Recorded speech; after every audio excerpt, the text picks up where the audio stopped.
আজ আমরা এমন একজনের গল্প শুনব যার জীবনটা যেন একটা মহাকাব্য।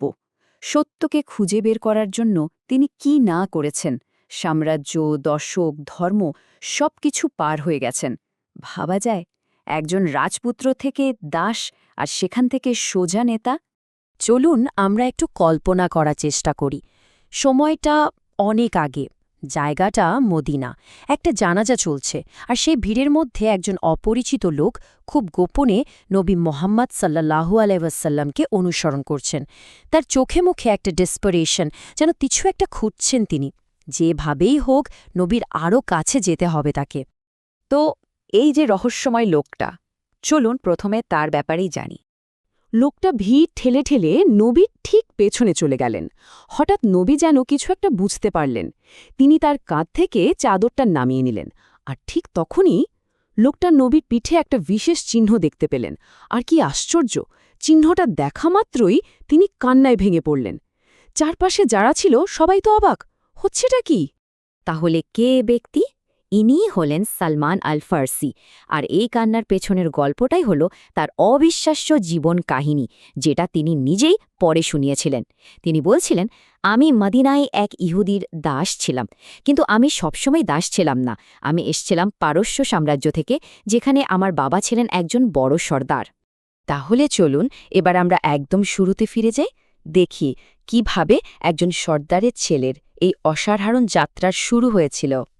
পারস্য সাম্রাজ্যের এক প্রভাবশালী সর্দারের ছেলে ছিলেন সালমান। মানে তার জীবনে কোনো কিছুর অভাব ছিল না, একদম রাজপুত্রের মতো জীবন। আর তাদের ধর্ম ছিল জরাথুস্ট্রবাদ, যেখানে তারা আগুনের উপাসনা করতেন। কিন্তু সালমানের মনে ছিল অন্য কিছু। তিনি খ্রিস্ট ধর্মের প্রতি আগ্রহী হয়ে ওঠেন, আর এই নিয়েই তার বাবার সাথে লাগল সংঘাত। তার বাবা তো রেগে গিয়ে তাকে শিকল দিয়ে বেঁধে রেখেছিলেন। কিন্তু সালমান দমবার পাত্র নন, তিনি বাড়ি থেকে পালিয়ে গেলেন। এরপর শুরু হলো তার আসল যাত্রা। সিরিয়া, ইরাক, তুরস্ক, এক দেশ থেকে আরেক দেশে, এক খ্রিস্টান পণ্ডিতের কাছে থেকে আরেকজনের কাছে। তার একটাই লক্ষ্য ছিল বিশুদ্ধ জ্ঞান অর্জন করা, একজন সত্যিকারের ধার্মিক শিক্ষকের সন্ধান পাওয়া। এইভাবে ঘুরতে ঘুরতে, শিখতে শিখতে কয়েক দশক কেটে গেল। ভাবা যায়, অবশেষে তিনি যার কাছে জ্ঞানার্জন করছিলেন সেই পণ্ডিত মৃত্যুশয্যায়। আর ঠিক তখনই, মারা যাওয়ার আগে, তিনি সালমানকে একটা খুবই গুরুত্বপূর্ণ তথ্য দিয়ে গেলেন। তিনি বললেন, শেষ নবীর আসার সময় হয়েছে, আর তাকে চেনার জন্য কয়েকটা নির্দিষ্ট লক্ষণ থাকবে। প্রথমত, তিনি আরবের ভূমিতে আসবেন। দ্বিতীয়ত, তিনি এমন একটা জায়গায় হিজরত করবেন যার দুই দিকে লাভা ক্ষেত্র আর মাঝখানে প্রচুর খেজুর গাছ। তৃতীয়ত, তিনি সাদাকা বা চ্যারিটির জিনিস নেবেন না, কিন্তু উপহার বা হাদিয়া গ্রহণ করবেন। আর সবচেয়ে গুরুত্বপূর্ণ চতুর্থ লক্ষণটা হল, তার দুই কাঁধের মাঝখানে নবুয়তের মোহর বা সিল অফ প্রফেটহুড থাকবে। এই সব শুনে সালমান তো আর দেরি করলেন না, তিনি আরবের দিকে রওনা দিলেন। কিন্তু তার ভাগ্য দেখুন, এতদিনের সাধনা, এত কষ্ট, সবকিছু যেন এক মুহূর্তে শেষ হয়ে যেতে চাইল। যে কাফেলাকে তিনি টাকা দিয়েছিলেন আরবে পৌঁছে দেবার জন্য, তারাই তার সাথে বিশ্বাসঘাতকতা করল, তাকে বিক্রি করে দিল, একজন দাসে পরিণত করল। তাকে মদিনায় এক ইহুদির কাছে দাস হিসেবে বিক্রি করা হয়। কিন্তু এখানেই গল্পের মোড় ঘুরে যায়।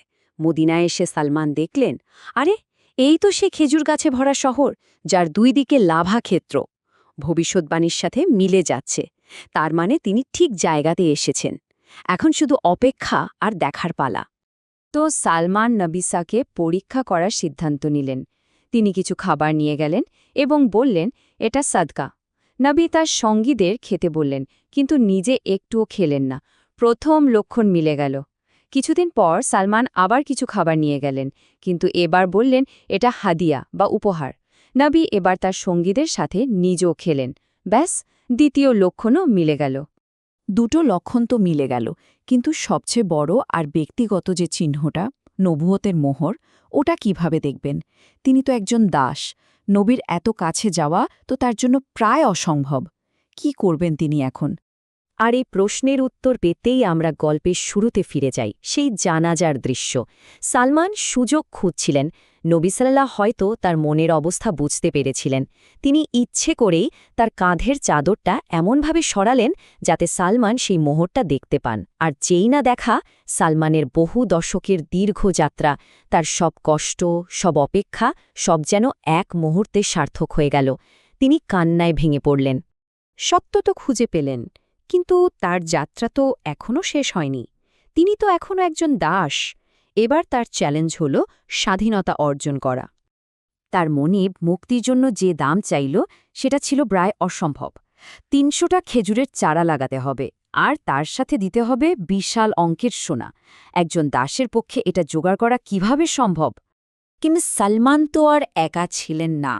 নবী সাল্লাল্লাহু আলাইহি ওয়াসাল্লাম পুরো মুসলিম কমিউনিটিকে এগিয়ে আসতে বললেন, আর সবাই মিলে তাদের ভাইয়ের স্বাধীনতার জন্য এগিয়ে এলো।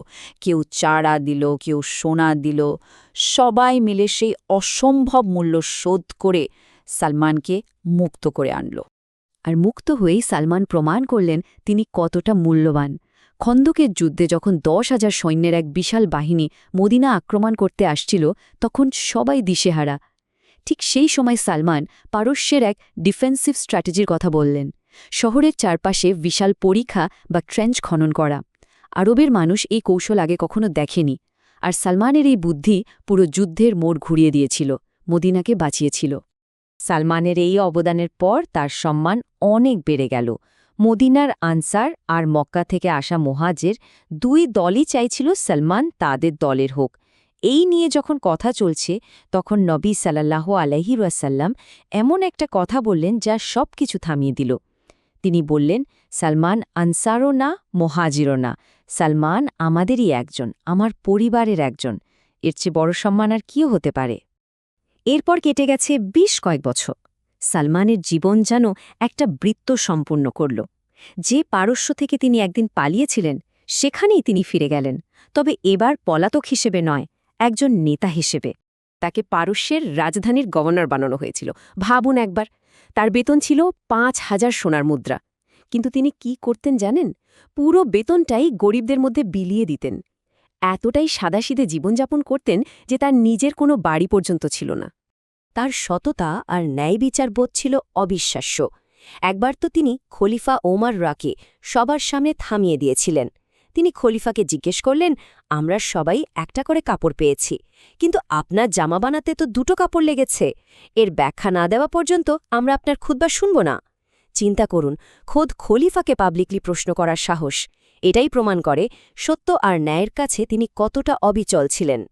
সালমান আল ফার্সির পুরো জীবনটা আমাদের সামনে একটা বড় প্রশ্ন রেখে যায়।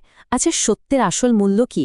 একজন মানুষ সত্যকে খুঁজে পাওয়ার জন্য ঠিক কতটা ত্যাগ স্বীকার করতে পারে? সালমানের জীবনটাই হয়তো এই প্রশ্নের সবচেয়ে বড় উত্তর।